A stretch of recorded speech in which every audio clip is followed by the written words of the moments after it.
আগামী জাতীয় নির্বাচন কখন হবে সে বিষয়ে সিদ্ধান্ত জানার জন্য রাজনৈতিক দল ও জনগণের মধ্যে বিপুল আগ্রহ রয়েছে। আমি বারবার বলেছি, এই নির্বাচন ডিসেম্বর থেকে আগামী বছরের জুনের মধ্যে অনুষ্ঠিত হবে। এই সময়ের মধ্যে দেশের নির্বাচন উপযোগী পরিবেশ সৃষ্টির জন্য যা যা করা দরকার সরকার তাই করছে।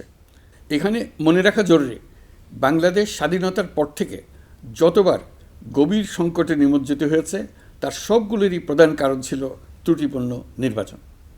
ত্রুটিপূর্ণ নির্বাচন প্রক্রিয়ায় বারবার ক্ষমতা কক্ষিগত করার মধ্য দিয়ে একটি রাজনৈতিক দল বর্বর ফ্যাসিস্টে পরিণত হয়েছিল। এই ধরনের নির্বাচন যারা আয়োজন করে তারা জাতির কাছে অপরাধী হিসেবে চিহ্নিত হয়ে যায়।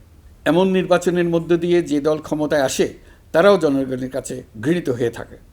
এই সরকারের একটি বড় দায়িত্ব হলো একটি পরিচ্ছন্ন, উৎসবমুখর, শান্তিপূর্ণ, বিপুলভাবে অংশগ্রহণের পরিবেশে একটি নির্বাচন অনুষ্ঠান করা, এমন একটি নির্বাচন আয়োজন করা যাতে করে দেশ ভবিষ্যতে নতুন সংকটে না পড়ে। এই জন্য সবচেয়ে বেশি গুরুত্বপূর্ণ হলো প্রাতিষ্ঠানিক সংস্কার। যেই প্রতিষ্ঠানগুলো নির্বাচনের সঙ্গে সরাসরি জড়িত সেগুলোতে যদি সুশাসন নিশ্চিত করা না যায় তাহলে ছাত্র জনতার সকল আত্মত্যাগ বিফলে যাবে। সংস্কার, বিচার, নির্বাচন এই তিনটি ম্যান্ডেটের ভিত্তিতে আমরা দায়িত্ব গ্রহণ করেছিলাম। সেই বিবেচনায় আগামী রোজার ঈদের মধ্যে সংস্কার ও বিচারের বিষয়ে আমরা একটি গ্রহণযোগ্য জায়গায় পৌঁছতে পারব বলে বিশ্বাস করি।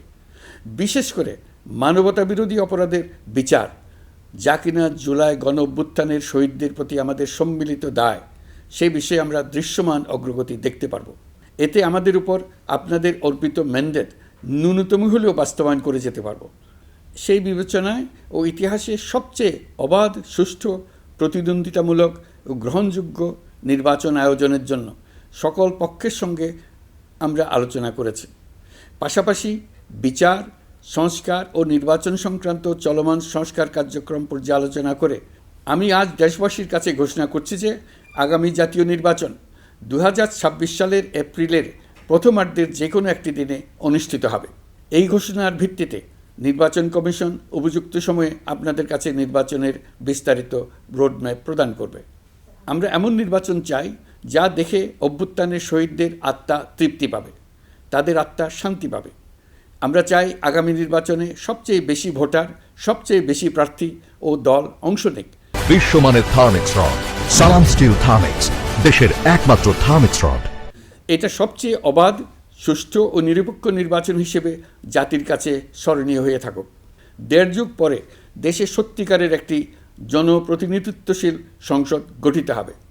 বিপুল তরুণ গোষ্ঠী এবার জীবনে প্রথম ভোট দেওয়ার সুযোগ পাবে। এসব লক্ষ্যে প্রয়োজনীয় সকল পদক্ষেপ নেওয়ার জন্য আমরা জাতির কাছে অঙ্গীকারবদ্ধ। আমি দেশবাসীর প্রতি আহ্বান জানাই, আপনারা সকল রাজনৈতিক দল এবং আপনাদের এলাকার প্রার্থীদের কাছ থেকে সুনির্দিষ্ট অঙ্গীকার আদায় করে নেবেন, যেন আগামী সংসদের প্রথম অধিবেশনেই যেসব সংস্কারের প্রশ্নে ঐকমত্য অর্জিত হয়েছে তা কোনো প্রকার কাটাছেঁড়া ছাড়াই যেন তারা অনুমোদন করেন। আপনারা ওয়াদা আদায় করে নেবেন যে তারা বাংলাদেশের স্বাধীনতা, সার্বভৌমত্ব, আঞ্চলিক অখণ্ডতা এবং জাতীয় মর্যাদার প্রশ্নে কখনো কোনো প্রকার আপোষ করবেন না এবং দেশের বাইরের কোনো শক্তির কাছে দেশের স্বার্থ বিকিয়ে দেবেন না। আপনারা তাদের কাছে সুনির্দিষ্ট প্রতিশ্রুতি আদায় করে নেবেন এই মর্মে যে তারা কখনোই কোনো অবস্থাতেই আপনাদের গণতান্ত্রিক অধিকার ও মানবিক মর্যাদার ক্ষুণ্ণ করবেন না।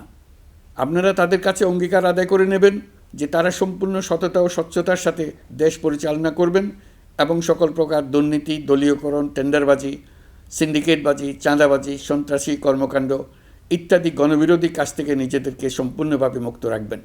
আমি আপনাদের আবারও স্মরণ করিয়ে দিতে চাই যে এবারের নির্বাচন শুধু শান্তিপূর্ণ নির্বাচন করার বিষয় নয়, এটা ছাত্র জনতার অভ্যুত্থানের আকাঙ্ক্ষা, নতুন বাংলাদেশ গড়ার নির্বাচন। এই নির্বাচনে পরিচিত দলগুলিই থাকবে, তাদের পরিচিত মার্কাগুলিই থাকবে, কিন্তু ভোটারকে বের করে আনতে হবে যে এই মার্কার পেছনে আপনার কাছে ভোট প্রার্থীরা কে কতটুকু নতুন বাংলাদেশ গড়ার জন্য প্রস্তুত, কে কতটা প্রতিজ্ঞাবদ্ধ। আমরা যারা এই নির্বাচনে ভোটার হব তারা অত্যন্ত সৌভাগ্যবান এবং সৌভাগ্যবতী। আমরা একটা অনন্য ঐতিহাসিক ভূমিকা পালনের সুযোগ ও দায়িত্ব পাচ্ছি। আমরা জাতির নতুন যাত্রাপথ তৈরি করে দেওয়ার দায়িত্ব পাচ্ছি। আমরা নতুন রাজনৈতিক সংস্কৃতি সৃষ্টির মহান সুযোগটা পাচ্ছি। আমাদের সুচিন্তিত ভোটের মাধ্যমেই নতুন বাংলাদেশ নির্মিত হবে। শহীদদের রক্তদান সার্থক হবে। আশা করি বিষয়টা নিয়ে চিন্তাভাবনা করেই সবাই ভোট কেন্দ্রে যাব এবং দৃঢ়প্রত্যয়ে ভোট দেব। এখন থেকে ভাবনা চিন্তা শুরু করুন, আলোচনা শুরু করুন।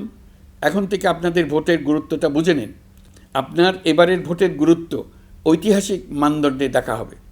প্রিয় দেশবাসী, আমাদের সবসময় মনে রাখতে হবে, পতিত ফ্যাসিবাদ ও তার দেশি বিদেশি দোসররা নতুন বাংলাদেশ গড়ার সম্মিলিত প্রচেষ্টাকে পদে পদে বাধাগ্রস্ত করার চেষ্টা চালিয়ে যাচ্ছে। তারা নানামুখী অপপ্রচারে লিপ্ত। তারা সবসময় চাইবে জুলাই অভ্যুত্থানের মাধ্যমে তৈরি হওয়া জাতীয় ঐক্যের শক্তিকে পরাভূত করতে, গণতান্ত্রিক আকাঙ্ক্ষা বাস্তবায়নের প্রচেষ্টাকে লাইনচ্যুত করতে এবং বাংলাদেশকে পুনরায় করায়ত্ত করতে। আমি আগেও বলেছি, আজ আবারও বলছি, আমরা একটা যুদ্ধ অবস্থায় আছি। এখন আমাদের একতাবদ্ধ থাকতে হবে যে কোনো মূল্যে। পরাজিত শক্তি এবং তাদের সহযোগীরা ওত পেতে বসে আছে আমাদের ছোবল মারার জন্য, আমাদের অগ্রযাত্রাকে রুখে দেওয়ার জন্য। আমরা তাদের কিছুতেই এই সুযোগ দেব না। আসুন আমরা আমাদের সম্মিলিত প্রচেষ্টায় প্রিয় মাতৃভূমির স্বাধীনতা, সার্বভৌমত্ব, আঞ্চলিক অখণ্ডতা ও জাতীয় মর্যাদার বিরুদ্ধে যে কোনো আঘাত প্রতিহত করার উদ্দেশ্যে প্রতিরোধের ঐক্যবদ্ধ সুদৃঢ় প্রাচীর গড়ে তুলি।